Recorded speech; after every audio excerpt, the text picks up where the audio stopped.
Welcome to part 2 of Foundations in Facilitation. Today, our attention turns to the value of ongoing practice for a mushroom facilitator. To many of us, it may seem like a no-brainer.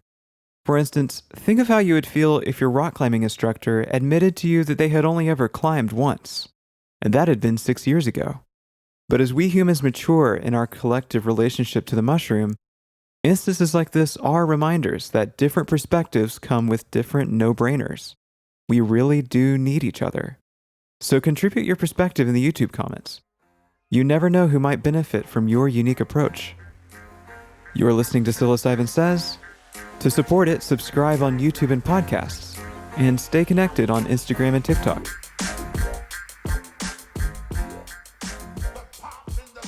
All right. Hello, everybody. Welcome back to another episode of Psilocybin Says. Hey, y'all. Thanks for being here today. We are on part 2 of our facilitator installment, talking about what it means to be a psychedelic facilitator, talking about aspects of facilitation. We're not talking about best practices. Some people might be wanting to hear some of that, and we can talk about that at a certain point, perhaps. It's a lot of what we cover in our minister training. But this is really about some of the more specialized aspects. You heard the last episode. If you heard that, we talked about facilitation in terms of shamanism versus a therapist and that kind of spectrum between those two. And in this one, we're going to be talking about whether or not a facilitator should have an ongoing practice with psilocybin. This has been a topic that's becoming more and more discussed in the professional psychedelic community as more and more people become professional facilitators. And I personally found this to be a really important topic. And Courtney, when I brought it up to her, she thought, "Oh yeah, we really need to discuss this as well." So, Courtney, how do you reflect on this question of whether or not a psychedelic facilitator should have a personal psychedelic practice? Yeah, so I have been a little surprised that that there hasn't been more of a congruent consensus on this topic.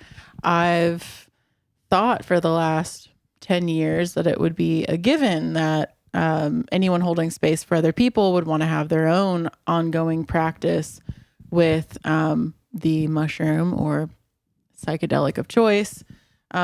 But much to my surprise, that's not how everyone sees it, actually. So yeah, I mean, there's clearly, our last episode on the spectrum of shamanism to a mental health practitioner, says a lot about all the different worlds of practicing with psilocybin. And so I think that feeds a lot into this conversation. The different schools of thought out there will most likely be informing if you're dosing or not. And then also it's an individual thing as well. So just looking at all those things, I think is a big part of this conversation. For sure. I mean, I've actually, surprisingly, worked with people who considered themselves to be shamanic practitioners that did not work with psilocybin. Most of them, if not all, I think, that I've ever encountered have had at least a couple of psychedelic experiences, but then didn't continue on with that practice, although they kept administering psilocybin, which is an interesting perspective to me. We can dig into that a little bit more as we go on. But the first thing I'd like to bring up is just the conversation, the topic of whether or not a psychedelic facilitator should even have a single dose, which is something of what you're alluding to in this kind of surprising world of modern psychedelic facilitation, where many people, even MAPS and their training protocols, don't require a therapist to have experience with the specific psychedelic that they would be administering. They can have a replacement experience, like breath work or ketamine is supposedly sufficient to give a therapist experience to administer psilocybin, which is on one hand, it's not surprising because where we're at in this, in the progress of psychedelic wellness, there's a real need to have practitioners out there as legalization becomes more widespread. So I understand, and we also see in our community that there is a real need to get people trained up quickly so that they can be supporting others in this space. But I have serious concerns about the safety, really, of allowing someone to be a particularly psilocybin facilitator when they've only had like a ketamine experience or done some breath work. It's actually like a big what the fuck are you actually thinking here when I... Yeah, I think both of us have done some practice and not jumping to complete shock and dismay and upsetness when hearing that, someone thinks that it's acceptable to be administering psilocybin when they haven't actually had their own experiences or don't think that's important. Like you said, it's where we're at in the quote unquote psychedelic renaissance, and psilocybin coming back into some kind of realm of acceptability and decriminalized practice. But like you said, like just yesterday, someone in our community voiced that they had an experience where they were left by their space holder. They just up and left while this person that voiced this was still in the middle of their trip. And this is not new. Like, this is not an uncommon story that we've heard. Unfortunately, yeah. And it's something that we have personally experienced, which we've talked about in previous episodes in Jamaica during our retreats, where we hired facilitators who on paper looked extremely qualified to... They were researchers from Johns Hopkins. They were researchers from Johns Hopkins. And, we made the mistake of assuming, well... surely best practices here, but they did not at all. And I think that the most important best practices come with experience. They come with knowing firsthand the implications of not following those best practices. God, that's so true. And something like that is...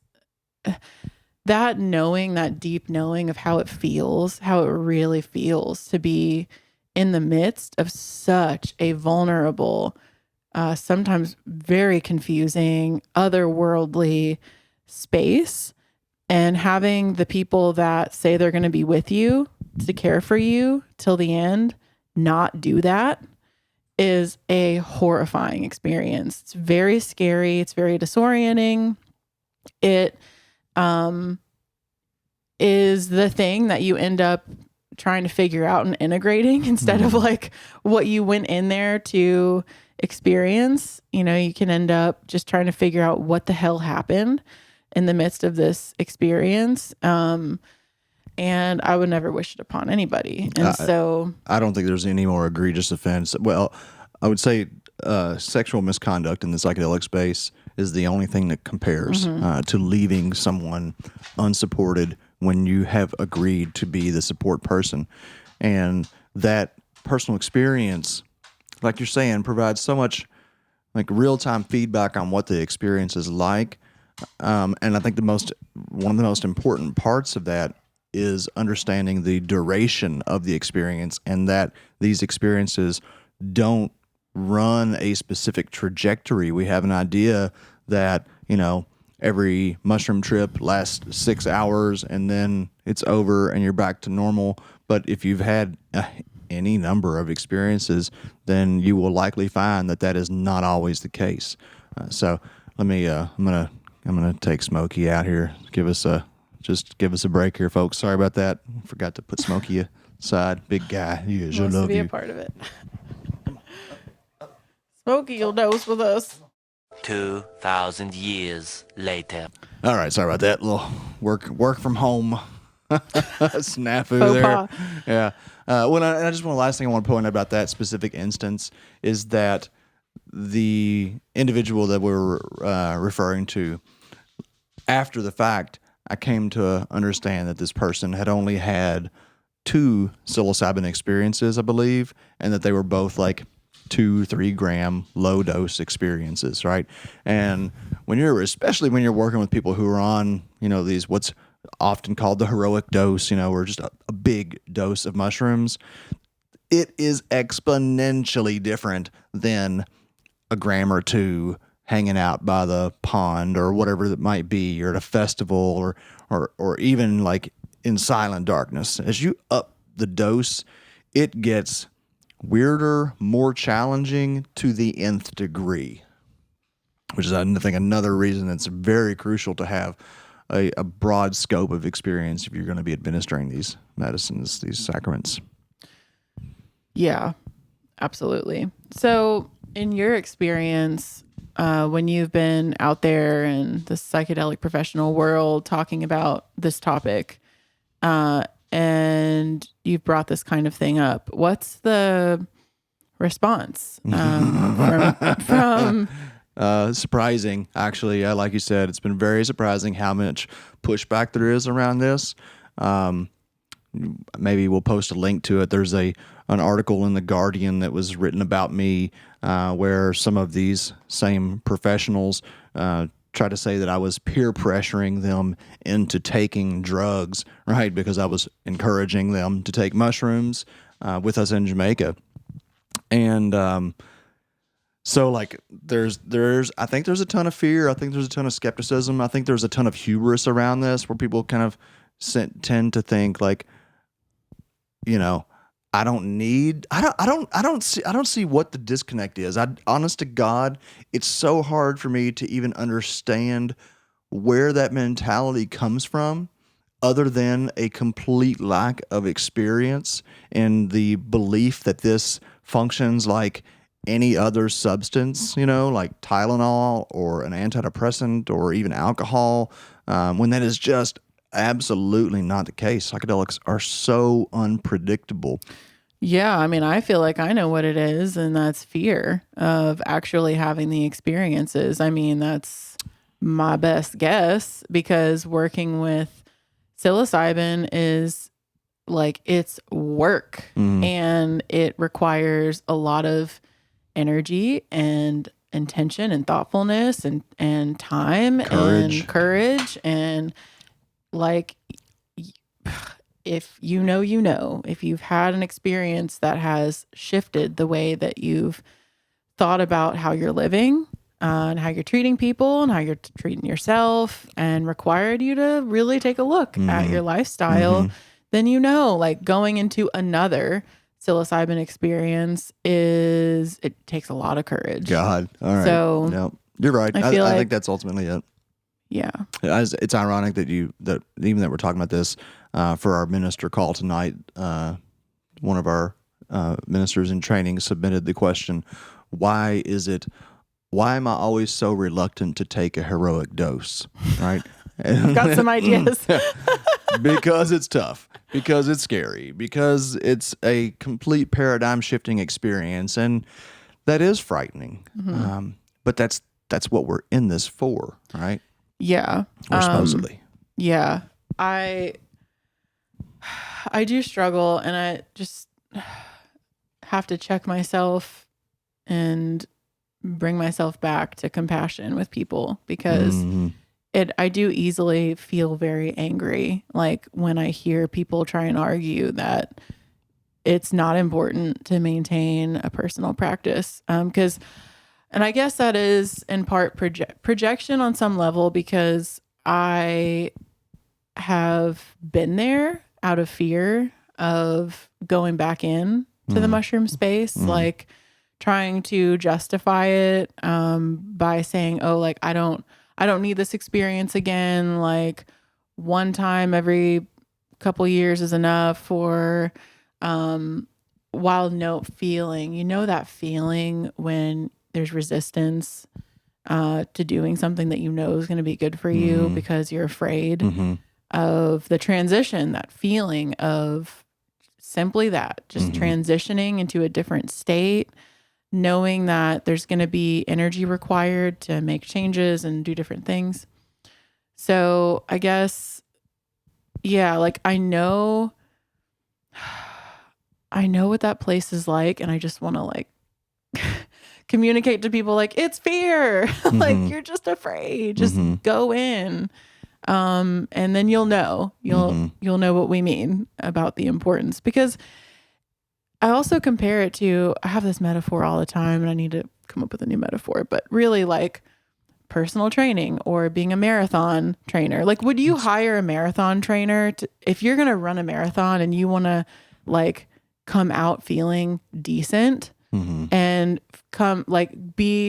have confidence that when you run the marathon, you're going to be like, okay, yes, I trained well for this. I prepared well for this. I hired somebody who has experience, has been through it. They've run all these marathons. Like, would you hire somebody who's run all these marathons, or would you hire somebody who's run one? Right.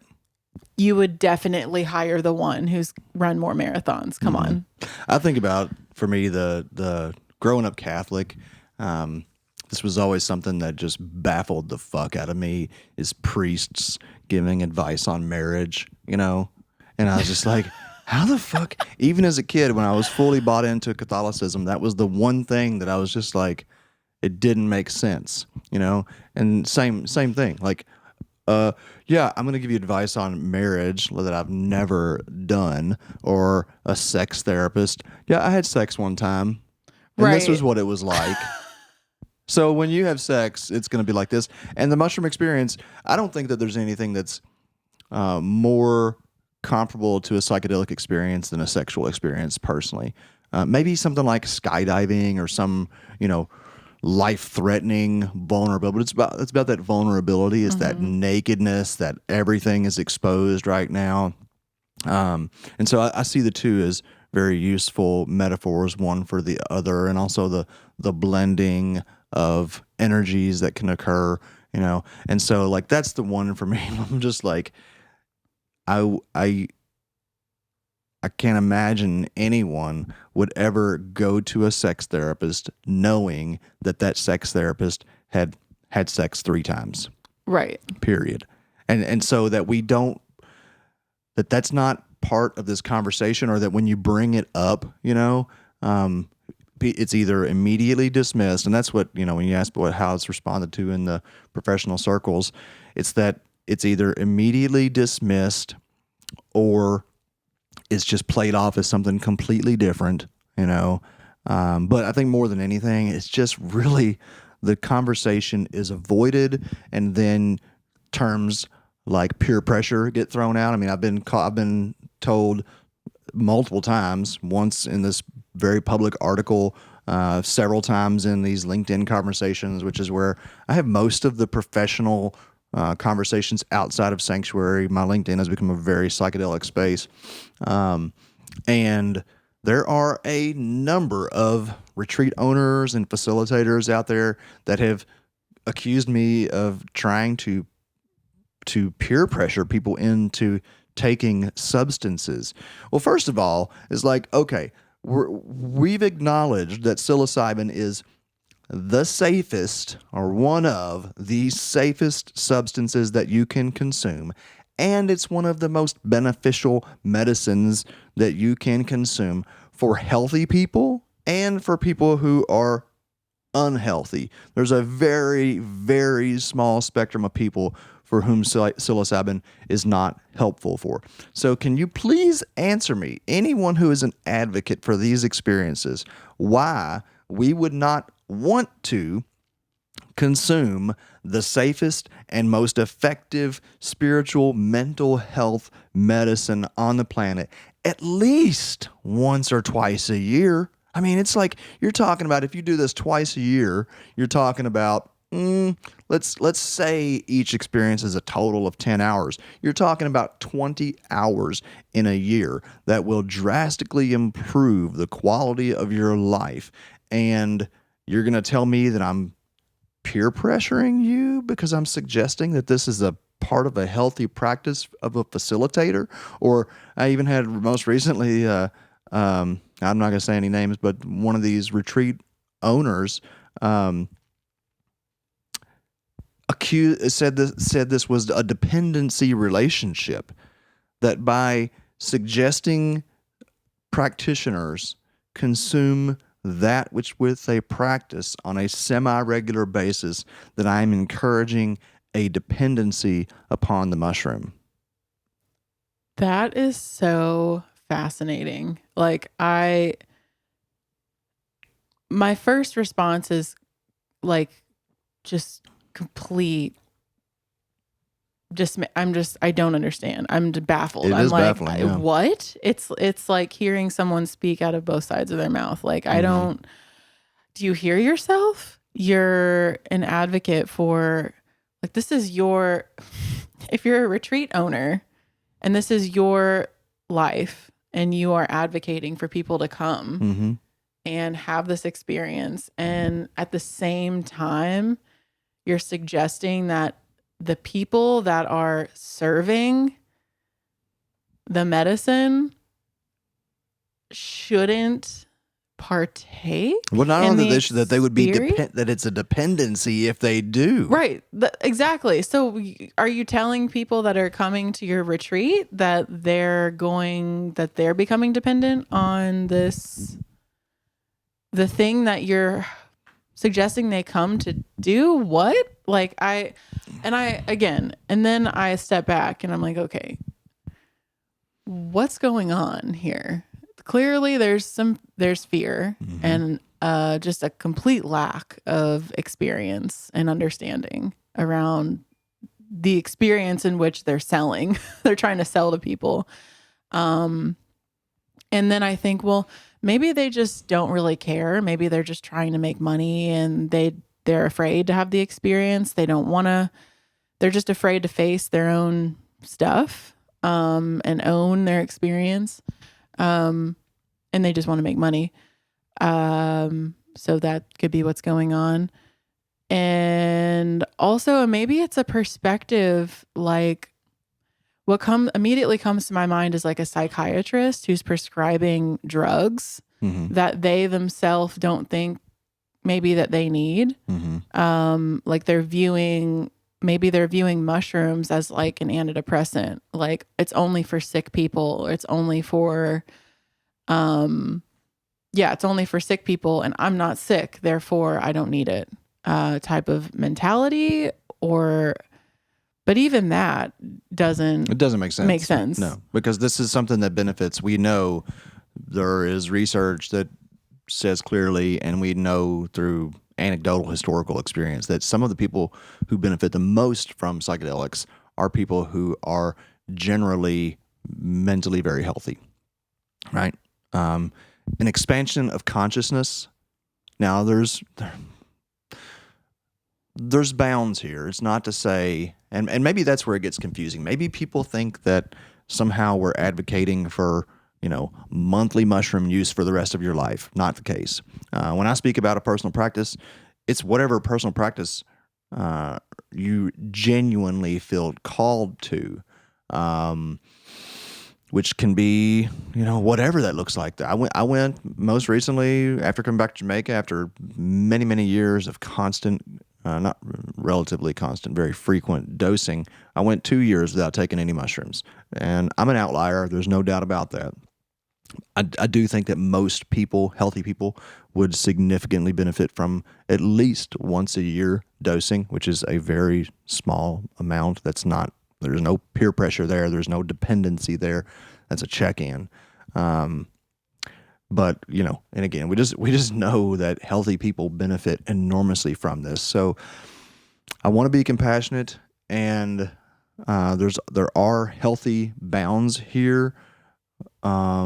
But it does seem like it's very much this Western modality of we prescribe to you because we know what's good for you, and since we're not sick, we don't need this thing. But ultimately underlying it, I think, is what you mentioned already, is the fear. It's a tough, man. It's really tough to go over that threshold of particularly mushroom experience, because, oh God, there's guaranteed to be some discomfort almost always. There's going to be some challenge. Other things like MDMA and LSD or some of that, they're like a lot easier to navigate. So I totally get the hesitancy with mushrooms, but that hesitancy, that resistance is, I think, probably the best, how do I want to say it?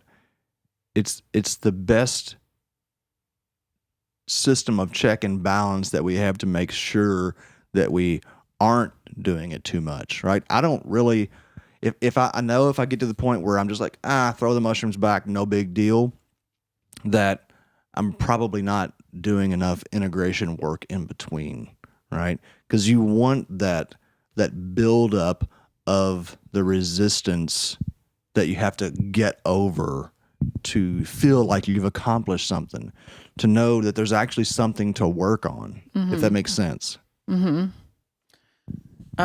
Yeah, I guess I've not yet experienced not having a hesitancy to eat mushrooms. I don't think I personally, yeah, I just haven't. I've gotten close to feeling like an excitement to eat mushrooms. And even still, there's like this gut, like I equate it for me, like when I was competitive ice skating and it was time for a competition, stepping onto the ice and everybody's watching and it's what you've been working for. It's like, you don't know what's going to happen during that 5 minutes on the ice or whatever. And there's this gut, like, even when you're really well trained and you're like stepping in as prepared as you can be, there's still like this feeling of not knowing, that keeps you pretty humble going in. And I know not everybody's like that, but I feel like those are outliers, people that abuse psilocybin and get dependent on the experience. I don't know. I've gotten there. I wouldn't say it was a dependency, but it was like the other day when Theo and I went on the water slides at the Y, right? You got these big tube water slides going loop to loops and all that crazy stuff. And the first 5 or 6 times it was like, whoa, what a rush. Oh my God. And even going up the stairs like, oh man. And then like you hit like the 8th or 9th or 10th time in a row. And it's just like, all right, here we go. And on the slide again. Zip, zip, zip, zip, zip. All right, cool. And the resistance was lost. And it didn't have the value that it did previously. And when I was in Jamaica eating mushrooms with guests and groups, sometimes 3 times a week I was eating mushrooms, and it's just like, all right, we know where this is going. It's going to be a ride. It's going to be exciting at points, but we know we're going to come out of this okay. And we all like to know that is really important too. That's a very important part of having your own personal practice. And we're going to talk about this in the next episode. Dosing with others is not the same as dosing for yourself. And, but the times, like the time in Jamaica when I had my last really terrifying experience with like the prison planet where, you were gone and I did a dose and it was just fucking hours of just sheer paranoid terror. That instance, I know that I went into it like, no big deal. I'm eating my 7 grams like I always do, and that's when, problems arose or real challenges arose, which is another important part of having your personal practice, because if you do it enough, you're going to learn that flippantly taking mushrooms is kind of like the easiest way to lead to a real terrifying trip. You want to be intentional. You want to set yourself up for success. You don't want this to be something that you just do at a whim, because when you do, then it's very likely that it's going to be not what you had hoped for. Yeah. That's, I guess, when I've come close to that feeling of excitement, like, let's go, let's do this, let's eat some mushrooms and have a, big experience, and feeling like I'm starting to get the hang of it. Then having that experience of, oh, okay, I'm going to need a long break before I eat mushrooms again, because that scared the shit out of me. Or, I thought I was prepared for that, but I'm going to be integrating that for a long time.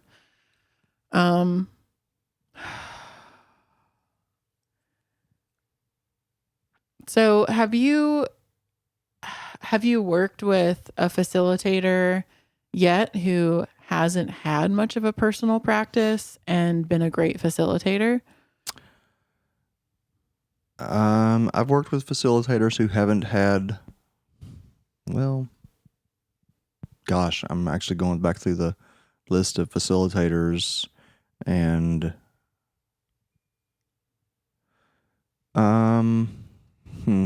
Tristan is one that comes to mind. Tristan's had a fair amount of experience, but when he had facilitated with us, I don't know that he had, and he did a really good job on those first couple of retreats that we've led. When I think back to Jamaica, which is where we had the bulk of the experience working with other facilitators, the answer would be no. I can look back at, and there were, oh God, it's pretty stomach turning when I think about the number of folks who I trusted on their, I guess you'd say their professional appearance. There were a number of people, and we had the great fortune of getting into this work quite a bit before most people. And some of the folks who are, still pretty prominent today in that world, in the psychedelic world, came down and wanted to facilitate with us, and saw that their experience level was so minimal that they really weren't very good in the space. The people who became the most effective facilitators, in my experience thus far, were the people who had been through the most trauma and had recovered from it with the use of psychedelics. There were a number of folks who didn't have a ton of experience, but were pretty effective facilitators. And I guess there's a lot of subjectivity here, right? Because what is a lot of experience? It's going to be different for everybody.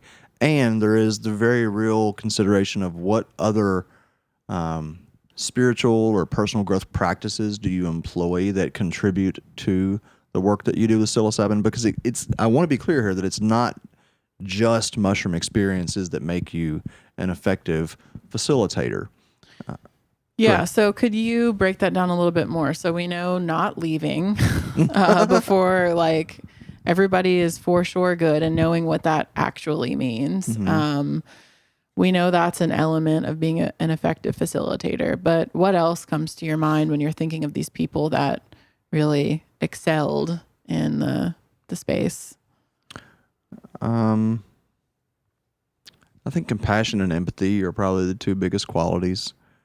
People who really are there to be of service to the people, not because they just think this is a neat experience. There's so much of this happening where people think, oh, this is the next greatest thing in mental health, right? Or this is the next trend that I want to be a part of. It's like the next fad diet kind of thing, but it's cooler because it's drugs.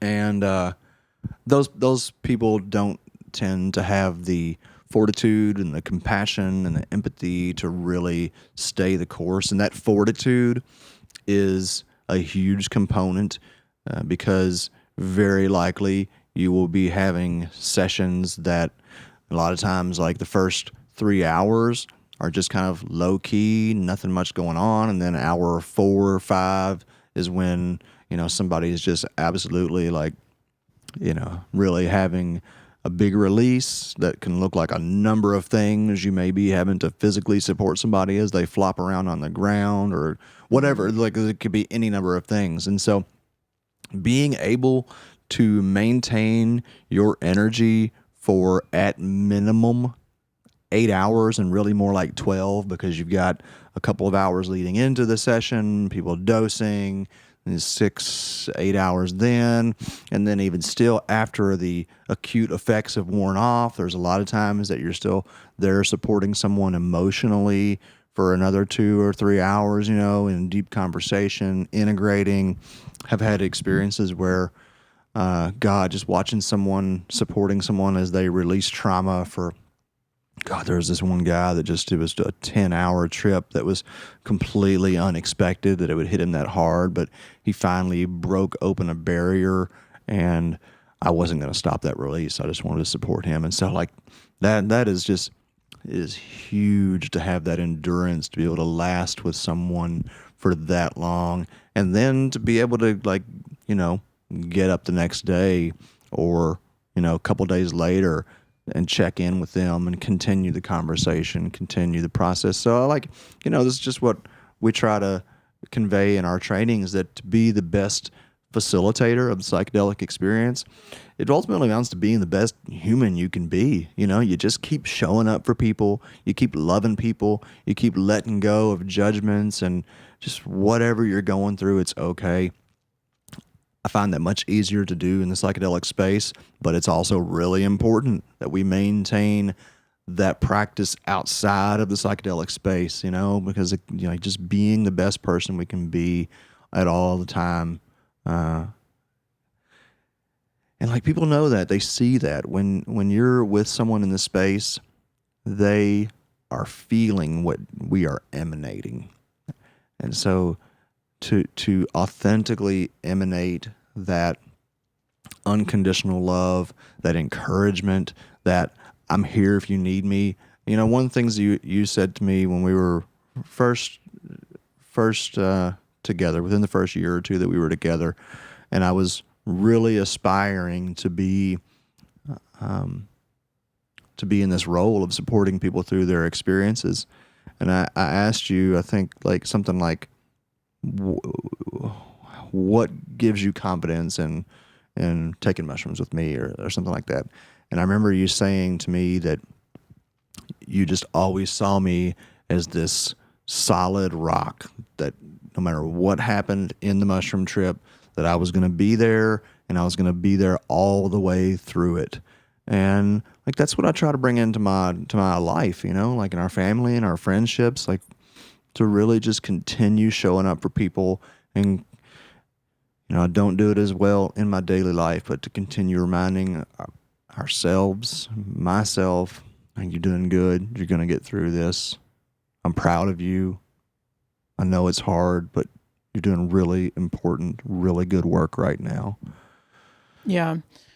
Wow. If we could treat people like that all the time, as, as you just said, in the psychedelic space, when that vulnerability is so tangible and we're stripped of, just bare naked, not necessarily actually naked, but it feels that way. Our soul is being just exposed completely, and we feel so, all of our weaknesses and everything are just right on a platter. And that person that's holding space lets us know, you're doing good. I know it's really fucking hard, but you got this. You're I'm here with you. Yeah. That's what I honestly it has me reflecting right now on how I often cast judgment on, just like we're talking about, people that don't have a personal practice and yet portend to be qualified facilitators. And I do have a real tendency, this is a place where I have a real tendency to be like, you know what, shut the fuck up, because this is serious business, and people's safety, people's mental health, people's spiritual health is, you're in your hands. And so I get defensive for the potential participants, or, whatever, recipients of the services of those individuals. But I really it's not the most effective perspective. It does deserve compassion, because it is understandable why people would think that, a couple of mushroom experiences, especially like good mushroom experiences, that's really a thing. People have a couple of easy mushroom experiences, like, oh, this is what I should be doing. I should be helping other people have this experience. And so it's really understandable. Most people do just want to help their fellow humans. I really believe that. And most of us are really afraid to be authentically vulnerable, and for good reason. We do live in a pretty consumerist culture where it's pretty easy to be, ostracized or have judgment cast upon you for being vulnerable. So I get it, and I do want to have compassion for those people, and I also do want to encourage those people as well, that they are much stronger than they think. You're every bit as strong and capable as the people that you are supporting, and that to really truly know that about ourselves, especially if we are going to be carrying these sacraments forward and introducing them to other people, that a really important part of knowing that is going there. And so you can do this. You got this. Yeah. So something that's coming up for me is how this shift that we've had in our approach to working with mushrooms in our community with Sanctuary, where, going from the retreat model to moving more towards a localized, more, the friends and family peer support model. How does this whole conversation play into that model for you? Let me just say, all right, so there is a very ironic criticism of self-administration, right? We have clinicians, therapists, practitioners who are not highly experienced, but they're trained in some fashion, telling people who are not highly experienced that they're not experienced enough to self-administer or to do this for a friend or a family member, right? You get this? The irony of someone who is not experienced telling another experienced person that they're an inexperienced person that they're not experienced enough to administer the sacraments because of most likely, titles. And so that was revealed to me after a trip as a major flaw in the design, and that people absolutely have the right and ability to administer mushrooms to themselves and to their friends and family in a considerate, thoughtful, slow-paced, graduated sense. If anything deserves that kind of intimate relationship, I think it's the psychedelic experience. These experiences are so profound, so personal, that I truly believe we should be our own authority on this matter. Now, again, take it slow. Education is important. There are, best practices, or there's information that can help you get yourself prepared for a better experience. But nothing, no way, is going to substitute the experience itself. Nothing is going to teach you about the experience like the experience. And so another thing that we're going to see is many, many practitioners that hop into this and then fall out of it because it's not what they expected. And they didn't know what to expect because they didn't have their own personal practice, right? So it just keeps coming back to me how crucial that from the beginnings of our encounters with these medicines, it is all about our relationship with them. And that relationship, that real relationship, hopefully is what will facilitate a real desire to share and be a support in those circumstances. So I don't know if that really answers your question. I got kind of sidetracked on the irony of untrained or unexperienced telling the unexperienced that they don't have the experience. Yeah. I think that's certainly one facet of it. I mean, what's coming to mind for me is, is it, because we're having this whole conversation around facilitators and, being a great facilitator and what qualifies you to be such. And also noticing the irony in a way of our friends and family approach, and that, the idea there is that, like you just said, we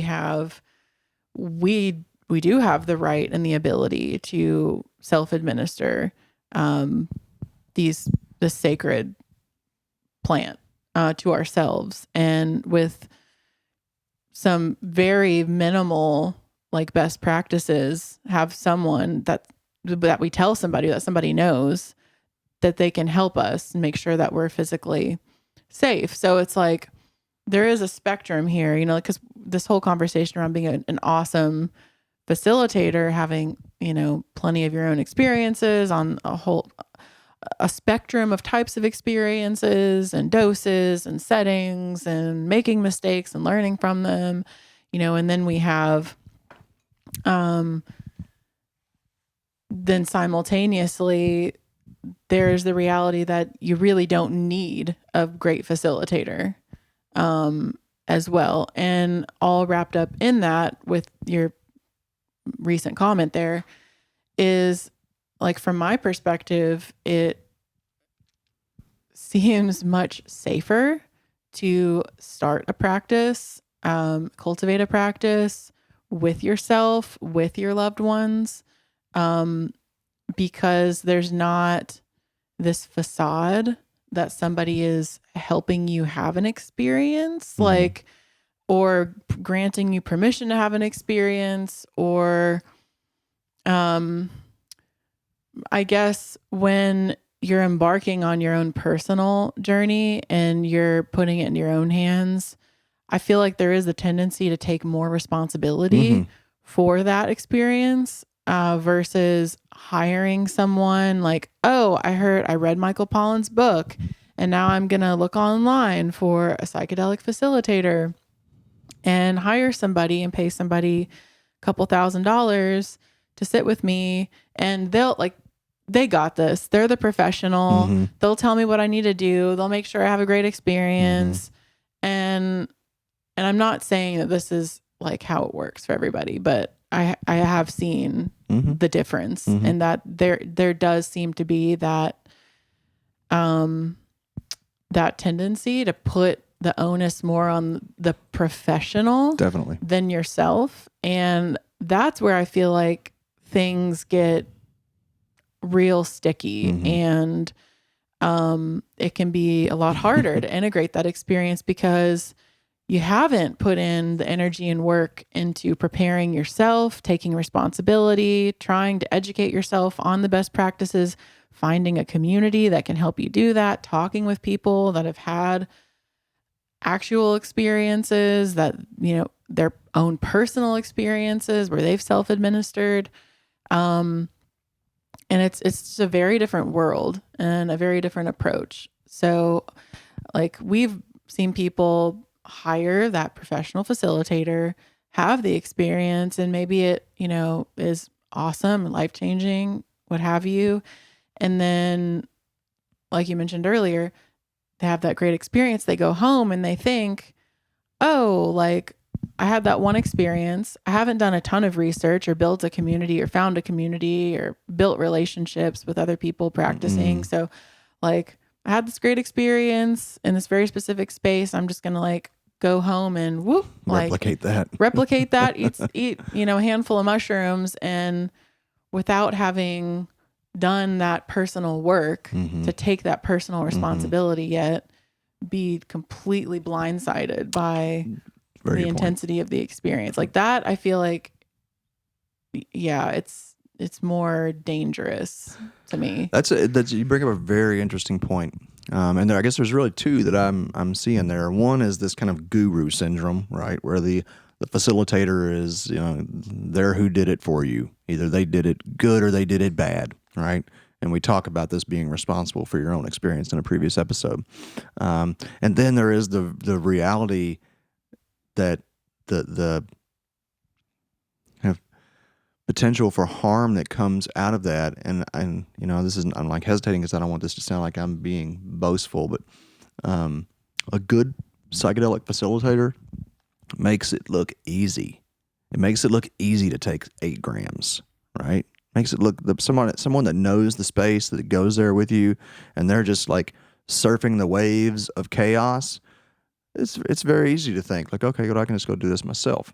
And if you step into it slowly and you gradually increase your dosing and you do your own kind of education and you hear some of the cautionary tales, and then you're much more likely to, you know, slowly move up and push your boundaries. I'm thinking directly of an individual who came to Jamaica, and, you know, I always still do, whenever we do group retreats of higher dose stuff, I always tell people like 7 grams, 10 grams, 5 grams in this environment is very different than 5, 7, 10 grams by yourself. Right. Very different. Do not go and try to do this on your own. And one individual didn't heed that message. And he's like, I took 7 grams in Jamaica. I'll take 7 grams in my apartment. And then ended up like banging on his neighbor's door in his underwear, professing his undying love to basically a stranger. And then out in the street, you know, traffic stop. And, you know, and he called me afterwards and he's like, oh my God, I should have listened. And, you know, I mean, it's all good. It's a lesson learned. But that having someone else there who is very skilled can give you a bit of a false sense of security in yourself. So God, taking it slow. And that's what, you know, I look back at my history and I think there's a danger too in this. Like, people hear me talk, and I do talk about like big doses and crazy experiences and how fucking wild and all that stuff it was. And that's happened. And I also do talk about the fact that I spent about, from 99 to 2009, 10 years that I spent dosing no more than every 3 months, period. That was it. And no more than 5 grams, period. You know, slowly building up my nervous system capacity, my trust with this experience, you know. And that's another aspect of this facilitation that I get really frustrated with, is that in the professional psychedelic circles, there's so much talk about how we should value the indigenous and their teachings, and how we should reciprocate to the indigenous and this kind of stuff, which I am in full agreement with. But the indigenous model was that you worked at least 10 years under an apprentice before you ever got to administer out to someone else. And that didn't mean that you worked 10 years watching someone else. You worked 10 years taking the fucking medicine yourself and getting exposed to the variety of experiences and how this thing unfolds before you ever even consider. And so that's why when someone, you know, even some of these facilitators who came to Jamaica that were inexperienced, who left people in the midst of their ceremony, who put people who they were responsible for at significant risk, will criticize us for teaching people to administer psilocybin to their self, to their friends and family. It's like, I know that in alongside that, providing a community of education and support and feedback, that we're doing so much more to keep people safe than what is, I think, like right now, currently perceived as best practices. It's just such a new world. This psychedelic space is such a new world for us. And because as well is the reality that these experiences where you hire a professional facilitator or you go to a retreat where there's all these professional facilitators, or you apply for a clinical study to have an experience, the reality is that all of those experiences are basically mostly inaccessible for most people. Oh, for sure. So we're experiencing this resurgence of like the power of psychedelics, and it's being hyped up everywhere in the media, and that's a wonderful thing. And simultaneously to hear that the only safe experience for you is a $5,000 trip to another country is like telling the majority of our population that this medicine is going to save your life really quickly. Oh, but you shouldn't have it unless you can afford something that, you're not going to be able to afford. So what is the average person here? Well, then I'm going to go buy mushrooms from somebody and have my own damn experience. Right. If it's as simple as Michael Pollan says it is, then why shouldn't I do it myself without, like, that's a very confusing message for the average person to hear. So a lot of people that come to Sanctuary, or some people that came to Jamaica, tried to have their own experience. Or like they tried and it was very confusing. They didn't have the support. They didn't have the community.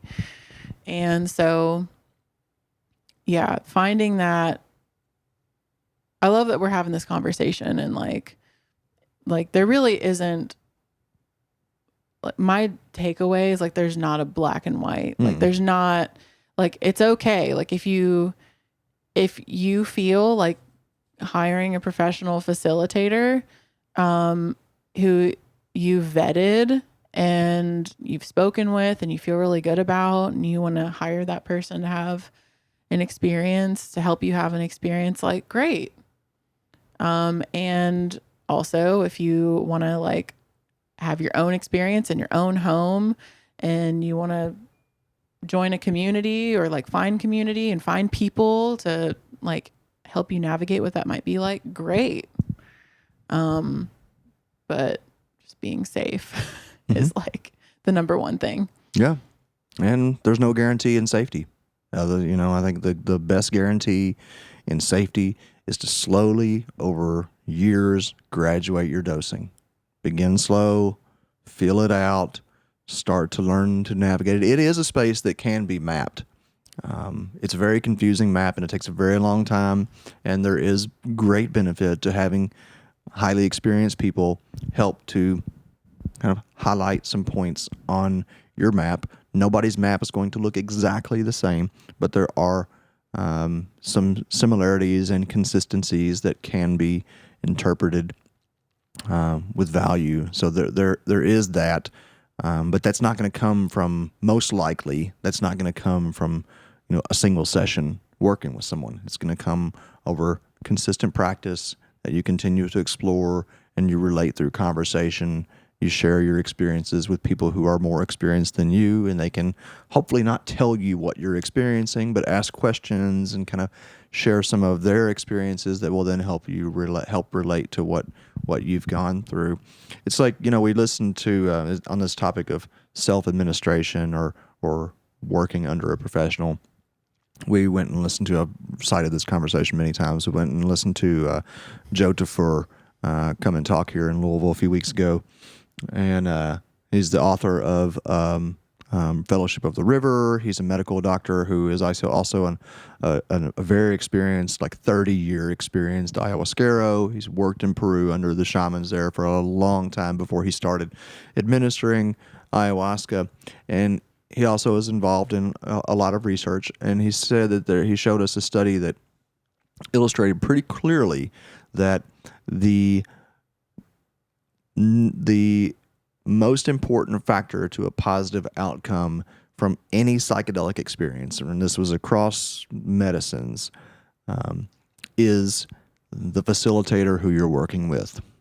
And originally, when we first were hearing this, I was just thinking in terms of, an external third-party facilitator, like I have been for others, or, whatever. And then as we're having this conversation and reflecting on what he shared there, I'm thinking about the times that I have self-administered many, many times, the vast majority of the times. I mean, actually, no one's ever fed me mushrooms. And in those instances, when I was my own facilitator, so to speak, those were by far the most impactful experiences that I've ever had. Now, group experiences are really powerful. They're really amazing. You get a lot out of a group experience. But in terms of my own personal growth and development, exploration of self, lasting outcomes,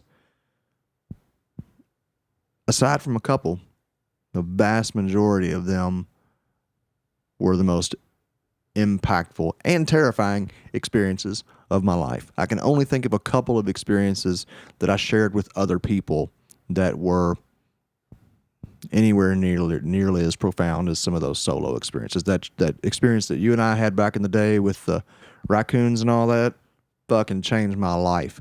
The experience that I most recently had with Charles changed my life. The people that I was with looking back, had a major impact on the nature of the experience and what I got out of that. When I look back at other experiences, the one where, I'm thinking about the DNA cleansing that I got, literally factually sweated blood. The recent experience that I had here on the floor during the windstorm and all that entailed. And there's quite a few other personal experiences that I've had. So just thinking about ourselves as a facilitator for ourselves is really, really powerful. If the most high impact aspect of a psychedelic experience is not the medicine, it is the individual, which is so much. The person who is there with us, even if it's just ourselves, most importantly, if it's just ourselves, is the container, is the set and setting in so many ways. They're not the entirety of the set and setting. But whoever's there with you is a huge fucking chunk of information that you're going to be processing alongside of your experience. So it's a really, really important thing to consider. And I think just supports all the more why having someone that that is trustworthy and experienced and non-judgmental, so crucial. That person is non-judgmental. I've absolutely worked with facilitators who, after an experience, like, oh my God, did you see what such and such was doing? What do you think's going on there? Don't fucking come to me with that. We're not going to be working together for very long if that's how you're viewing it, because. Oh God. Yeah. That researcher that left early, the level of judgment she had on people having a mushroom experience was so uncomfortable. Yeah. Oh, it made my skin crawl. Yeah. So, I mean, I had one therapist that talked about how someone was twisting or whatever, and was like, "Oh, I just wanted to take a picture so bad." And I'm just like, "This is not these people are not your fucking entertainment. This is really deep and really profound stuff that is going to change their lives if you will let it." I could get really on a soapbox there about that whole topic. Yeah. And those people, those facilitators that are speaking in those terms are the same ones that are too afraid to go through their own experience, and therefore because they're afraid that they're going to do something like what they're seeing, right? They're going to project, they're just projecting out their own fears onto the people that they're supposed to be supporting. Yeah. Yeah, I more and more appreciate this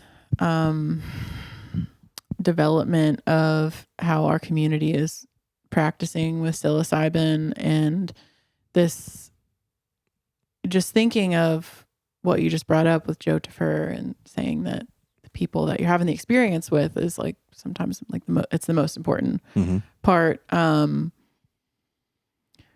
Reflecting on our friends and family program and the message really that it's sending to our community, that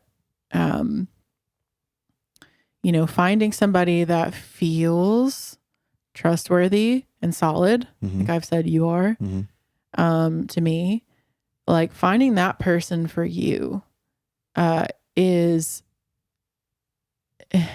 even in the quest of finding that person, there's so much experience to be had. If all of a sudden you're asking yourself, do I trust my spouse to hold space for me during this really vulnerable experience? And if you don't, and if you're feeling that I actually really don't want them to see me in that space, well, that in itself is a really powerful learning experience to be had, and something to reflect on. And because you might pee all over their house. Yeah. For those of you who are new to Psilocybin Says, on our second mushroom date, Courtney peed all over my house. I reference this a lot, so I was following her around with a mop while she smiled in my face and peed down her leg. It was great. Was it great? It was great. I mean, in retrospect, it is great. It was great. I'm really glad we had that experience, because but like what we speaking grew to what closer. you're saying, We grew a lot closer. Did that not tell you an enormous amount about me? It did. I mean, yes, there's been so many times where you've just stood by me, and even when you've been like, what in the actual fuck are you doing? And the same thing with you. I'm here. Like, I'm here with you. I'm not going to abandon you. Like, I'm here with you.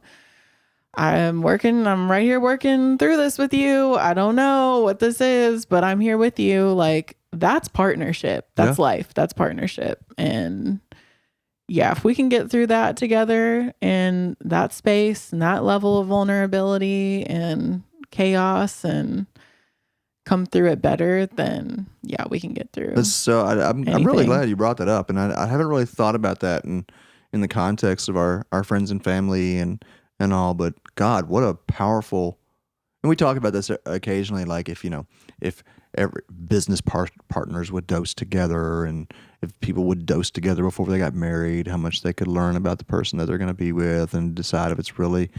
And my God, how many times do we like not listen to that little intuition, that little intuitive sense that tells us we shouldn't be in this situation or whatever. So I mean, it's kind of a bit of a tangent, just thinking of mushrooms as a tool for assessing our relationships, but like, and even in thinking in terms of a therapist, like we're going to talk about this in the next episode, whether therapists or facilitators should or shouldn't, or what that conversation around them dosing with the people that they're supporting. But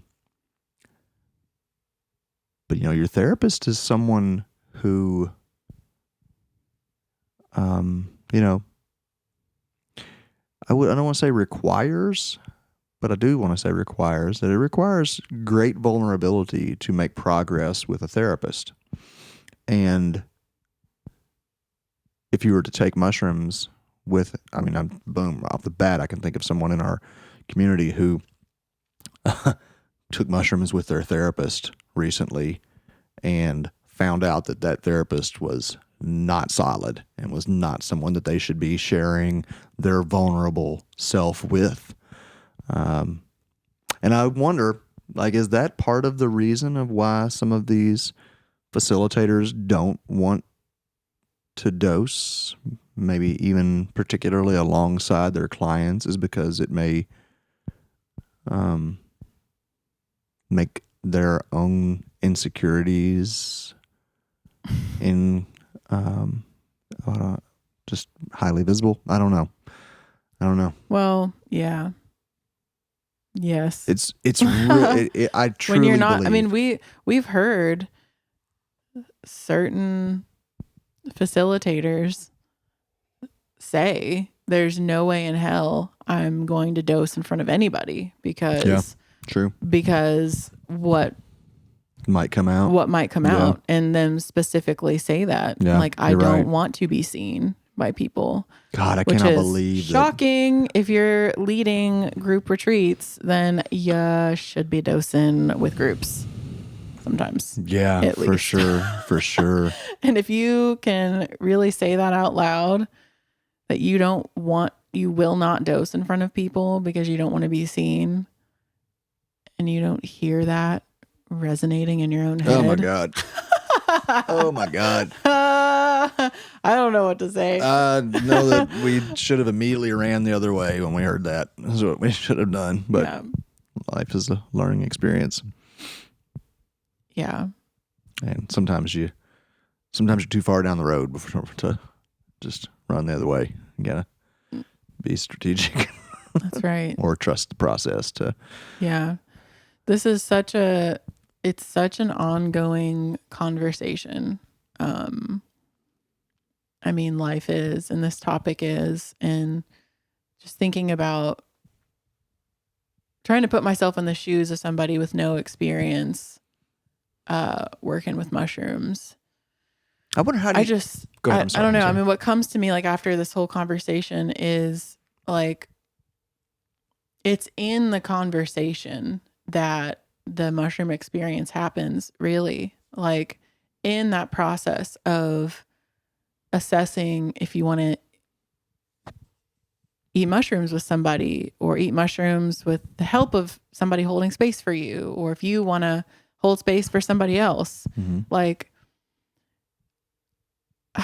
I come back to, and it's in the ability to have the conversation with that person that, like, you'll know if it's a good fit, and with yourself.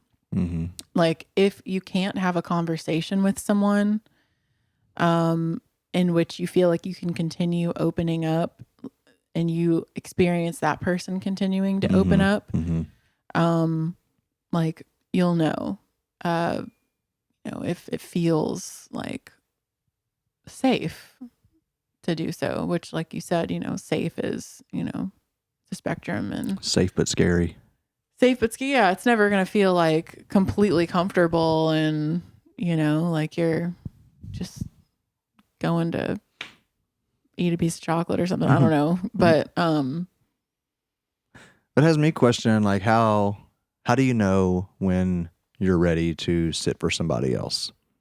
And I think back on my own experiences, and I think back on witnessing others in this realm, and I almost want to say that you're ready when you're not ready.